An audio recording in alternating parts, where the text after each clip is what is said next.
Radio Kantipur radio राष्ट्रको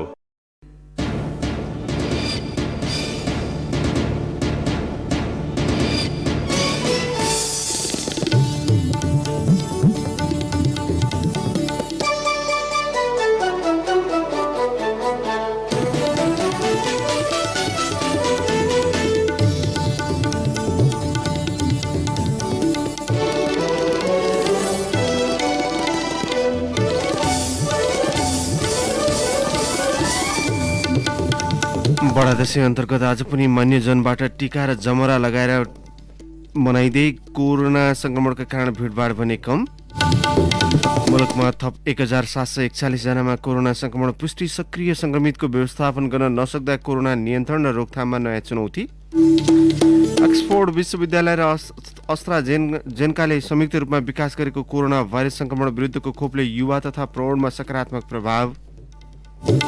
र IPL क्रिकेटमा किङ्स 11 पन्जाबको प्लेअफ सम्भावना बलियो। कोलकाता नाइट राइडर्स 8 विकेटले पराजित। नमस्कार, कान्तिपुर डायरीका साथमा साथी केशु र म अनिल। समाचार अब विस्तारमा। बडा दशैं अन्तर्गत आज पनि मान्यजनबाट टीका र जमरा लगाई आशीर्वाद लिएर मनाइँदैछ। दशैंको मुख्य दिन हिजो विजया दशमीबाट सुरु भएको टीका र जमरा सहित आशीर्वाद थाप्ने क्रम अधिकांश स्थानमा कोजाग्रत पूर्णिमासम्म जारी रहने गर्छ। दशमीमा टीका थाप्न आउन नभ्याउने टाढा घर भएका चेलीबेटी तथा आफन्तका लागि एकादशीदेखि कोजाग्रत पूर्णिमाको फूलपाती नसेलाउन्जेलसम्म टीका लगाउने चलन छ। हिजो केही सुनसान देखिएको काठमाडौँ उपत्यकामा आजदेखि चहल पहल बढ्ने भए पनि यो वर्ष कोरोना भाइरसका कारण टीका थाप्न जानेहरूको भिड देखिँदैन। अघिल्ला वर्षहरूमा बिहानैबाट चहल पहल शुरू हुने गर्थ्यो। कोजाग्रत पूर्णिमामा जमरा विसर्जनसँगै दशैं सकिने गर्छ। यसैबीच पापमा अंकुश लगाउने विश्वासका साथ पापाकुंश एकादशी मनाउने गरिन्छ। आजको दिन बिहानै उठेर नुहाई दुहाई गरी चोखो कपडा लगाएर व्रतको प्रारम्भ गर्ने, पूजापाठ गरी एकादशीको महिमा सुन्ने चलन रहेको छ। आज सुन, तिल, जौ, अन्न, भूमि, छाता, जुत्ता दान गर्नाले मानिसलाई मृत्यु पर्यन्त स्वर्गलोक प्राप्त हुने जनविश्वास समेत रहिआएको छ।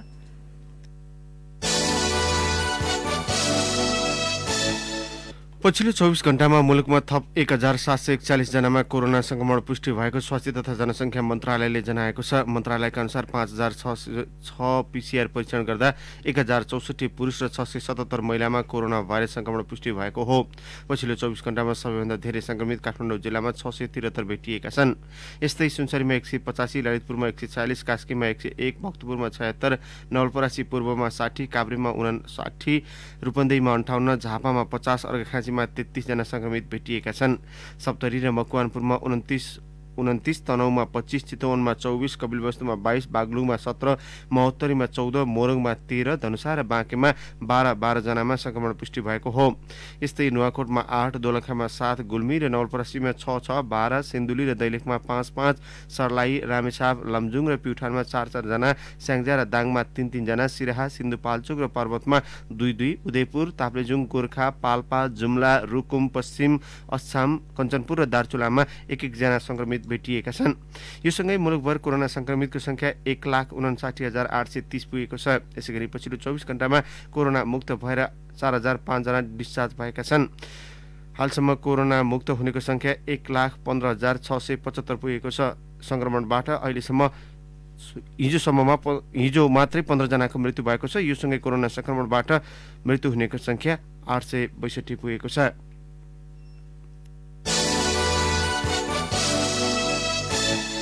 कान्तिपुर डायरीमा अब कान्तिपुर सविस्तारको पालो। कान्तिपुर सविस्तार। कोरोना नियन्त्रण र रोकथाममा नयाँ चुनौती थपिएको छ। सक्रिय संक्रमितको व्यवस्थापन। पैसा तिर्न सक्दिन भनेर सो घोषणा गर्नेको मात्रै परीक्षण र उपचार निशुल्क गर्ने सरकारी निर्णयले संक्रमित मात्रै होइन, मृत्यु हुनेको संख्या पनि बढाउने चिन्ता जनस्वास्थ्य विज्ञहरूको छ। सरकारी निर्णय लगत्तै कोरोना परीक्षण गराउनेको संख्या घट्न थालिसकेको छ।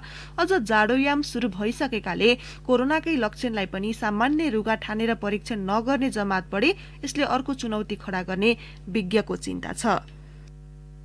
कोरोनाको परीक्षण र संक्रमितको उपचार निशुल्क नगर्ने सरकारी निर्णयले संक्रमणको जोखिम झनै बढाउने चेतावनी विज्ञहरूले दिएका छन्। शुल्क लिएपछि परीक्षणको दर घट्ने र नागरिकहरू घरमै बस्दा संक्रमण सर्ने अनि मृत्यु हुनेको संख्या पनि बढ्ने उनीहरूको चिन्ता छ। त्यसै पनि सरकारले यसअघि नै मृत्यु भएकाको कोरोना परीक्षण नगर्ने नीति लिएको छ। यसले संक्रमितकै मृत्यु भए पनि कारण पहिचान हुन सक्दैन। तर दशैंको शुभकामना दिनका लागि देशवासीका नाममा सम्बोधन गर्नुभएका प्रधानमन्त्री केपी शर्मा ओलीले नागरिक दायित्वबारे सरकार पूर्णतः जानकार रहेको र नसक्नेका लागि परीक्षण र उपचार निशुल्क गरिने दावी गर्नुभयो। सरकारले सक्ने आफै बाँच, नसक्ने जेसुकै गर भन्यो भन्ने जस्ता हल्ला फेरि पनि सुनिएको छ। महामारी र महाविपत्तिमा राज्यले सबै नागरिकको यथोचित साथको अपेक्षा गर्दछ। हुनेले नहुनेलाई सहयोग गर्ने मानवीय पक्ष मात्र नभई हामी नेपालीहरूको परम्परा नै रहेको। सरकारले संक्रमितको पहिचान, परीक्षण र उपचारमा सबैको उत्तिकै पहुँच हुने प्रबन्ध गरिरहेको छ। सम्बन्धित अस्पताल, विकास समिति, संक्रमित व्यक्ति वा परिवारले सक्दिन भनेर सो घोषणा गरेको अवस्थामा निशुल्क उपचारको व्यवस्था निरन्तर जारी छ। सरकारले निश्चित समूहका बाहेकलाई शुल्क लिने बताए लगतै कोरोना परीक्षण गराउनेको संख्या घट्न थालेको छ। अझ जाडोको समयमा रुगाखोकीको बिरामी पनि बढ्ने भएकाले आर्थिक अभावले कोरोना परीक्षण नगराउने व्यक्तिले आफूलाई सामान्य रुगा मात्रै लागेको भनेर बसिदिए यसले जोखिम थप बढाउने ग्रान्डी इन्टरनेशनल अस्पतालका बाथरोग विशेषज्ञ डाक्टर विनय रेग्मी बताउनुहुन्छ। यदि चाहिँ सर्वसाधारणले जाँच गर्न पाए जो मान्छेलाई खानालाई 2 खानालाई पनि हात जोड्नुपर्ने अवस्था छ, उनीहरूले कोरोना जाँच आफै गराएर खानु भनेको मतलब त्यो जाँच उनीहरूले पक्कै पनि गर्दैनन्। जाँच गरेन भने मान्छेलाई के भयो त, कोरोना मैले पालेर बसिरहेको छु अथवा मलाई यो कोरोनाको बेला अहिले रुगाखोकीको बेला आउँदैछ, जाडो महिना आउँदैछ। झुकिने कुरा के छ भने अब हामीलाई अरू फ्लू र यो फ्लूहरू पनि आउँछ र कति मान्छेहरू प्यानिक भएर चाहिँ अहिले पनि हेर्नुहोस् अस्पतालमा साधारण रुगाखोकी लागेको मान्छेहरू पनि बिचरा अनावश्यक रूपमा चाहिँ शङ्का लागेर चाहिँ कोरोना जाँच गरिराख्नु भयो। त्यस कारणले गर्दा अब यसमा पनि सरकारले चाहिँ जाँच गर्दैन भने त कति मान्छेले चाहिँ आफ्नो रोजीरोटी काटेर चाहिँ गर्ला त गर्दैनन्। त्यस्तै जनस्वास्थ्य विज्ञ डाक्टर शरद वन्त पनि सरकारी निर्णयले लक्षण देखिएकाहरू पनि परीक्षणका लागि निरुत्साहित हुने तर्क गर्नुहुन्छ। परिवारका एकजनालाई कोरोना संक्रमण पुष्टि भए सबै सदस्यको परीक्षण गराउन सामर्थ्य नहुनेहरूसँग परीक्षणमा नजानुको विकल्प नभएको उहाँले बताउनुभयो। परीक्षण नै कम हुने जस्तो हुन्छ, किनभने अहिले चाहिँ आम नेपालीहरू अब लक्षणै नदेखिँदा त कुरै छोडिदिउँ, लक्षणै देखिए तापनि सामान्य लक्षण भए तापनि अब परीक्षणको लागि चाहिँ उदुत्साहित हुन्छ। किनभने यदि उसले चाहिँ परीक्षणको लागि आफूले चाहिँ मूल्य चुकाउनु पर्यो भनेदेखि ऊ चाहिँ परीक्षणको लागि त त्यति तयार हुँदैन। त्यसैले गर्दाखेरि जोखिम बढ्ने भयो, किनभने उसले पैसै चुकाउनु पर्ने कारणले गर्दाखेरि परीक्षणको मूल्य नै चुकाउनु पर्ने कारणले गर्दाखेरि उसले परीक्षण नगर्न सक्छ। कोरोना नियन्त्रणको एकमात्र उपाय भनेकै धेरै भन्दा धेरै परीक्षण गर्ने र संक्रमित पहिचान भएकालाई छुट्टै र अलग्गै राख्ने हो। तर मुलुकमा ठूला चाडबाड चलिरहेका बेला मानिसको आवत जावतले पनि संक्रमणको जोखिम बढाउँछ। जोखिम बढिरहने र परीक्षणकै लागि पनि निरुत्साहित गर्ने सरकारी निर्णयले मृत्युको दर पनि बढाउने चिन्ता व्यक्त गर्नुहुन्छ डाक्टर रेग्मी। अहिले केही कडाई गरेर आवत जावतमा अलिकति रोक गर्न सकेको भए चाहिँ हामीले चाहिँ धेरै कोरोनाहरू संक्रमण हेर्नुहोस्। अब काठमाडौँका कोरोनाहरू जिल्लामा जान्छन्, जिल्लामा अझ कोरोना फैलिने भयो, फेरि जिल्लामा फैलिएका कोरोनाहरू फेरि दसैँ पछाडि काठमाडौँमा आउँछन्, फेरि काठमाडौँमा मिसिने यिनीहरूले फैलाउने भयो। अब यहाँ हामीले रोकटोक गर्ने, हामीले चाहिँ नाकामा कडाई गर्ने यो कहाँ गर्छौँ त, कहीँ गरेका छैनौँ। अहिले त के भन्छ, मान्छेले घर जान दिइराख्न पर्यो भनेर चाहिँ सरकारलाई केही कानमा तेल हालेर सोध्नु भएको छ। यस्तो हुँदैन सर, कोरोना भनेको महामारी हो, यसले चाहिँ धेरैको ज्यान लिन्छ।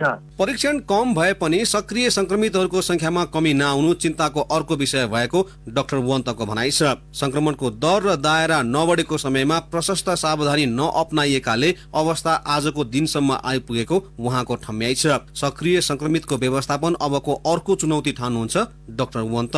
हिजो हामीले संक्रमणको विस्तारलाई मात्रै रोक्न सकेको भए त्यो चाहिँ कम खर्चमा हामीले यो अहिलेको प्रकोपलाई चाहिँ सम्बोधन गर्न सक्थ्यौँ। अब हामी त्यो चरण, त्यो जोखिम र त्यो चुनौती अहिले पनि छँदैछ। संक्रमणको विस्तारलाई रोक्नुपर्ने चुनौती त छँदैछ। त्यो सँगसँगै अब हाम्रो अगाडि चाहिँ के देख्यो भने यति धेरै सक्रिय संक्रमितहरूको चाहिँ हामीसँग चाहिँ पुल बन्यो र सक्रिय संक्रमितहरूमा पनि अब धेरै संक्रमितहरू चाहिँ लक्षणसहितहरू देखा परे भने अब चाहिँ हामीलाई ती संक्रमितहरूको व्यवस्थापन हाम्रो लागि चाहिँ अर्को चुनौती हो। हिजोको दिनमा भन्दा अहिले केही जटिलता अवश्य थपिएका छन्। सामान्य अवस्थामा रोकथाम र नियन्त्रणमा चुक्दा यो स्वाभाविक पनि हो। तर स्थिति थप बिग्रन नदिन होम आइसोलेसनको विकल्प खोज्न जरुरी भइसकेको छ। स्थान हुनेका लागि होम आइसोलेसन ठिकै होला, तर सानो कोठामा धेरैजना बस्ने र दैनिक ज्याला मजदुरी गरेर खानेका लागि यो सही छैन। होम आइसोलेसन नै संक्रमण विस्तारको कारक नबनोस्। त्यसका लागि न्यूनतम शर्त भनेको कोरोनाको परीक्षण र संक्रमितको उपचार सरकारले गर्ने हो। तर सरकार नागरिकलाई म खर्च तिर्न सक्दिन भनेर घोषणा गर अनि मात्रै निशुल्क उपचार र परीक्षण हुन्छ भनेर भन्दैछ। रेडियो कान्तिपुरका लागि पवन आचार्य। कान्तिपुर सविस्तार। कान्तिपुर डायरीमा अब ब्रेकको पालो। कान्तिपुर डायरीमा अब बाँकी प्रसङ्ग। कोरोना भाइरसको महामारीका बीचमा मनाइँदै गरेको बडा देशैमा घृणाजन्य अपराध र चोरी मुख्य सुरक्षा चुनौती रहेको विश्लेषणसहित नेपाल प्रहरी खटिएको छ। कोरोना भाइरसको संक्रमण दर बढ्दो अवस्थामा रहेका बेला टीका थाप्न जाने व्यक्तिलाई घृणाको भावले हेर्ने, कुटपिट र बहिष्कार गर्ने सम्मका गतिविधि हुन सक्ने प्रहरीले विश्लेषण गरेर सुरक्षा सतर्कता अपनाएको दावी गरेको छ। यद्यपि सरकारले भने परिवारमा नै सीमित भएर चाडपर्व मनाउन आग्रह गरिसकेको छ। यो सँगै दशैंमा चोरी समेत बढी हुन सक्ने प्रहरीको विश्लेषण छ। लकडाउनपछि लुटपाट र चोरीका घटना समेत बढेका छन्। चाडबाडको समयमा यसले थप बढुवा पाउन सक्ने प्रहरी अधिकृतहरू बताउँछन्। काठमाडौँ प्रहरी प्रमुख श्यामलाल गेवालीका अनुसार चोरी र लुटपाटको घटना हुन नदिन शान्त क्षेत्रमा सुरक्षा जाँच कडाई गरिएको छ। महानगरीय प्रहरी कार्यालय रानीपोखरीका अनुसार लकडाउनपछि मात्रै चोरी सम्बन्धी 1102 वटा उजुरी प्राप्त भएका छन्। प्रहरी प्रधान कार्यालय नक्सालका अनुसार काठमाडौँ उपत्यकामा मात्रै 7550 जना जनशक्ति परिचालन गरिएको छ। साथै 54 स्थानमा ट्राफिक प्रहरी सहितको संयुक्त चेकिङ राखिएको छ। देशभर 48830 जना प्रहरी परिचालन गरिएको छ। प्रहरी प्रधान कार्यालयका अनुसार आवश्यकता अनुसार विभिन्न चेक पोइन्टमा कुकुर र ड्रोन पनि राखिएको छ।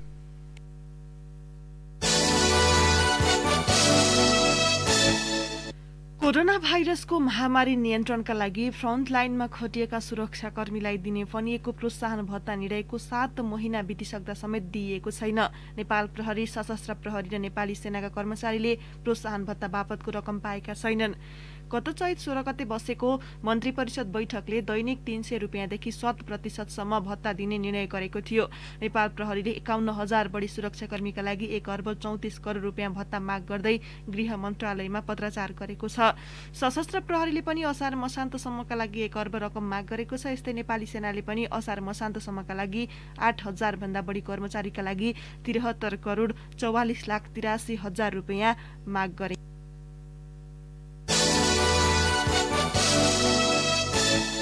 सार्वजनिक सवारी साधन सञ्चालनमा आएपछि यातायात व्यवसायी तथा मजदुरहरू उत्साही छन्। तर लामो तथा छोटो दूरीका सवारी साधनमा सावधानी नअपनाउँदा उनीहरूमा उत्साहसँगै कोरोना भाइरसको संक्रमण हुने हो कि भन्ने डर पनि थपिएको छ। थप विवरणसहित सङ्खुवाबाट सहकर्मी दिपेन्द्र साक्य। काठमाडौँमा पीसीआर परीक्षण गराएर सङ्खुवासभाको खाँदबारी आइपुगेका 2 जना युवामा गत शुक्रबार कोरोना भाइरस पोजिटिभ देखियो। पीसीआर गरे लगत्तै बसबाट खाँदबारी आइपुगेका उनीहरूमा कोरोना भाइरसको संक्रमण देखिएपछि अहिले आइसोलेसनमा बसेका छन्। कोरोना भाइरसको जोखिम बढ्न नदिन लकडाउन भएपछि लामो समय एकै ठाउँ बसेका उनीहरू मात्र होइन, धेरै यात्रु आफ्नो घर तथा आफन्त कहाँ जान आतुर देखिए पनि सवारी साधनमा व्यवसायीले मास्क, सेनिटाइजर जस्ता अनिवार्य रूपमा अपनाउनु पर्ने सावधानी अपनाएका छैनन्। धुपुकी लक्ष्मी चापागाई। लामो समयसम्म कोठामा कोचरिएर रहेको समुदायलाई त गाडी खुल्यो, यातायातको साधनहरू खुलो भन्ने खुसियाली त आफैमा छँदैछ। चाडबाड नजिकिएका छन्, तर यो चाडबाड सँगसँगै व्यवस्थित खालको यात्राको लागि चाहिँ सेनिटाइजर, मास्कको यात्रुलाई चाहिँ ग्यारेन्टी गर्ने, कोभिडको एकदमै यो त्रासलाई चाहिँ त्यो भाइरसलाई मार्ने खालका औषधिहरू चाहिँ उपयोग गरेको र त्यहाँ यात्रुलाई पनि उपयोग गर्न लगाएको र सुरक्षित हिसाबले यातायातको ग्यारेन्टी नभएका कारणले पनि एउटा यात्रामा कठिनाइ चाहिँ देखेका छन्। लामो तथा छोटा दूरीका यातायातका सञ्चालकले यात्रु झारिसकेपछि या यात्रा गराउनु अघि यातायातका साधनलाई सामान्य सेनिटाइज नगर्ने, मास्क, पन्जा र साबुन पानीको प्रयोग नगरी यात्रु बोक्ने गरेका छन्, जसका कारण सवारी चालक मात्र होइन यात्रुहरू पनि जोखिमपूर्ण यात्रा गर्न बाध्य छन्। धर्मदेवी मुडेका नारायण लिङते। यातायात व्यवस्थाले चाहिँ यो कुरामा चाहिँ सेनिटाइजर मास्क आदि इत्यादि कुराहरू चाहिँ गरेर सामाजिक दूरी कायम गरेर सञ्चालन गर्ने खण्डमा चाहिँ अझै प्रभावकारी भएर जनताले सुख पाउने थियो भन्ने कुरा पनि लाग्दछ र त्यो चाडपर्वलाई मध्यनजर गर्दै सञ्चालन गर्ने खण्डमा अझै प्रभावकारी हुन्थ्यो होला भन्ने मलाई लाग्दछ। संघीय राजधानी काठमाडौँमा कोरोना भाइरसको संक्रमण तीव्र गतिमा फैलिएका कारण पनि यति बेला गाउँ फर्किनेको लहरको लागेको छ, जसका कारण कोरोनाको संक्रमण काठमाडौँबाट गाउँ गाउँ पुग्ने जोखिम पनि उत्तिकै छ। यस्तो बेलामा यातायात व्यवसायीले बढी भाडा असुल्नेतिर मात्र ध्यान नदिई मास्क, सेनिटाइजर जस्ता स्वास्थ्य सावधानी अपनाउन जरुरी छ। रेडियो कान्तिपुरका लागि दिपेन्द्र साक्य, खाँदबारी, शङ्खुवा सभा। कान्तिपुर डायरीमा पुनः ब्रेकको पालो। कान्तिपुर डायरीमा अब आर्थिक प्रसङ्ग। कोरोना भाइरस संक्रमणको असरबाट भारत लगायत तेस्रो मुलुकबाट गाउँ फर्केकाहरू पाल्पामा जग्गा भाडामा लिएर तरकारी खेती गर्ने क्रम बढेको छ। विदेश जाने सोच भएका र विदेशबाट फर्केकाहरू यति बेला खेर गएको जग्गा भाडामा लिएर तरकारी खेती गरेर मनग्गे आमदानी समेत लिन सफल भएका हुन्। पाल्पाबाट सहकर्मी माधव अर्यालको रिपोर्ट। तानसेन नगरपालिका अर्गलीका युवा निर्मल राणालाई आफ्ना प्राय सबै साथीभाइ विदेश जाँदा लहलहैमा पासपोर्ट बनाए, भिसा पनि आउने निश्चित भयो। तर उनको सोच एकाएक बदलियो। त्यही पैसा गाउँमै कुनै पेशा व्यवसाय गरे प्रतिफल पाउन सकिन्छ भन्ने भयो। परिवारसँग रमाएर बसेका राणा तरकारी खेती गर्ने सोच पलायो। आफ्नो जग्गा मात्रै होइन, थप जग्गा समेत भाडामा लिएर तरकारी खेती गर्दा यति बेला विदेश जाने साथीभाइको भन्दा कम कमाई छैन। 3 देखि 4 सिजन तरकारी खेती गर्ने उनले वार्षिक खर्च कटाएर 10 लाख बढी नै बचत गरेका छन्। तानसेन नगरपालिका 14 का अगुवा किसान निर्मल राणा। 25 रोपनीमा तरकारी खेती गरिरहेको छु, त्यसमध्ये 15 रोपनी जग्गा भाडा लिएर गरेको छु भने 10 रोपनी आफ्नै खेतीमा गरिरहेको छु। त्यसैमा पनि अर्गलीका किसानहरूले पनि सरकारी उबाट पनि अनुदान पाइने हुँदा जग्गा भाडामा लिने किसानहरू बढी मात्रामा थपिँदै जानु भएको छ। जग्गा भाडामा लिएर तरकारी खेती गर्ने युवाको संख्या बढेको छ। अघिल्लो वर्ष 200 किसानले भाडामा लिएकामा यस वर्ष 400 बढीले 550 रोपनी जग्गामा खेती गर्छन्। मदन पोखरा, तेलघा, बगागुम्बा, बराङ्दीका साथै बगनासकाली र 3 गाउँपालिकामा जग्गा भाडामा लिएर खेती गर्ने युवाको संख्या ह्वात्तै बढेको छ। यसरी खेती गर्नेलाई प्रधानमन्त्री कृषि आधुनिकीकरण परियोजनाले पनि प्रतिरोपनी 50% अनुदानको व्यवस्था गर्दा किसानमा थप हौसला मिलेको छ। तरकारी जोनका पाल्पा प्रमुख दीपक भट्टराई। जग्गा भाडा लिएर तरकारी खेती गर्ने कृषकहरूलाई बगनासकाली गाउँपालिका, 3 गाउँपालिका र तानसेन नगरपालिका क्षेत्रका कृषकहरूलाई जग्गा भाडामा 50% अनुदान उपलब्ध गराएका छौँ र केही हामीले त्यसको अधिकतम सीमा तोकेका छौँ। त्यो सीमाभित्र 50% चाहिँ दिने गरी हामीले कार्यक्रम सञ्चालन गरेका थियौँ र यसले पक्कै पनि आफ्नो जग्गा भएर पनि खेती नगर्ने तर आफ्नो जग्गा नभएर पनि अरूको खेतमा चाहिँ जमिन लिएर चाहिँ काम गरेर भू उपयोगलाई चाहिँ बढाउने कृषिमा र अथवा बाँझो रहन चाहिँ निरुत्साहित गर्ने प्रवृत्तिलाई एकदमै टेवा पुर्याएको छ र यसले विशेष गरेर लक्षित वर्गका किसानहरू, गरिब किसानहरूलाई पनि जग्गा भाडामा लिएर तरकारी खेती गर्नलाई र व्यावसायिक रूपमा कृषिमा अगाडि आउनलाई टेवा पुर्याएको हामीले महसुस गरेका छौँ। युवालाई तरकारी खेतीमा प्रधानमन्त्री कृषि आधुनिकीकरण परियोजना तरकारी जोनले मात्र होइन 10वटा स्थानीय तह र कृषि ज्ञान केन्द्रले जग्गा भाडामा लिएर खेती गर्न प्रोत्साहन गर्ने जनाएका छन्। आधुनिक प्रविधिको सेड, स्क्रिन, ग्रीन हाउस, उन्नत तथा हाइब्रिड बिउ बिजन, जैविक विषादी तथा आकर्षक पासो, कृषि चुन, प्लास्टिक मल्चिङ प्रविधिमा सहयोग गर्नुका साथै बजार व्यवस्थापनमा सहयोग गर्ने हो भने युवामा पुनः विदेश फर्किने सोच राख्ने थिएनन् कि। रेडियो कान्तिपुरका लागि माधव अर्याल, तानसेन, पाल्पा। के तपाई आफ्नो बाइक, आफ्नो गाडीलाई माया गर्नुहुन्छ? के आफ्नो बाइक वा गाडीबाट सधैँ 100% पर्फर्मेन्स चाहनुहुन्छ? त्यसो भए अबदेखि सर्भिसिङ गर्न बन्द, सर्भिसिङ गर्न सुरु। सर्भिसिङ हो, सर्भिसिङ यानी सर्भिसिङको टाइममा सर्भो ओइल चेन्ज, सधैँ 100% पर्फर्मेन्सको लागि अबदेखि सर्भिसिङ होइन सर्भिसिङ गरौँ। अब एउटा अन्तर्राष्ट्रिय प्रसङ्ग अक्सफोर्ड विश्वविद्यालय र अस्ट्राजेनेकाले संयुक्त रूपमा विकास गरेको कोरोना भाइरस संक्रमण विरुद्धको खोपले युवा तथा प्रौढमा सकारात्मक प्रभाव परेको छ।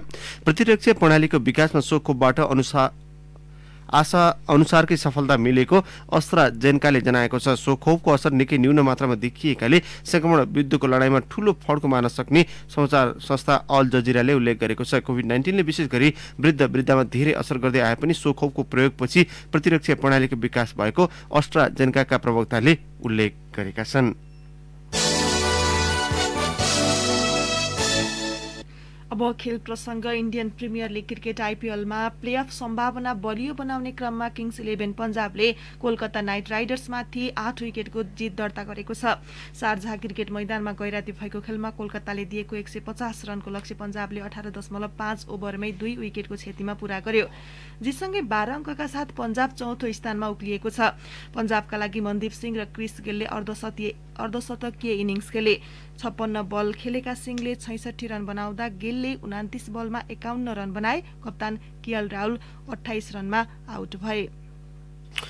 अब मौसम सम्बन्धी जानकारी। काठमाडौँ उपत्यका सहित मुलुकका पहाडी भूभागमा आज मौसम सामान्य बदली हुने र बाँकी स्थानमा मौसम सफा रहने जल तथा मौसम पूर्वानुमान महाशाखाले जनाएको छ। केही बेर अघि 16 डिग्री सेल्सियस मापन गरिएको काठमाडौँ उपत्यकाको अधिकतम तापक्रम आज 26 डिग्रीसम्म पुग्न सक्नेछ। सूर्योदय बिहान 6:11 भए भने सूर्यास्त भरे साँझ 5:23 हुनेछ। अवस्थानी प्रसङ्गसहित कान्तिपुर डायरी अहिलेलाई यही सकिन्छ। अहिले केही बेरमा प्रसारण हुने हाम्रो नियमित कार्यक्रम द हेडलाइनर्समा आज हामी कोरोना प्रभावले शिथिल बनेको नेपालको पर्यटन क्षेत्रका आगामी चुनौतीका सम्बन्धमा पर्यटन व्यवसाय एवं नेपाल पर्यटन बोर्डका सदस्य दीपक महतसँग कुराकानी गर्दैछौँ। सुन्ने प्रयास गर्नुहोला। अहिलेलाई भने कान्तिपुर डायरीबाट साथी केशु र म अनिल बिदा माग्छौँ। नमस्कार।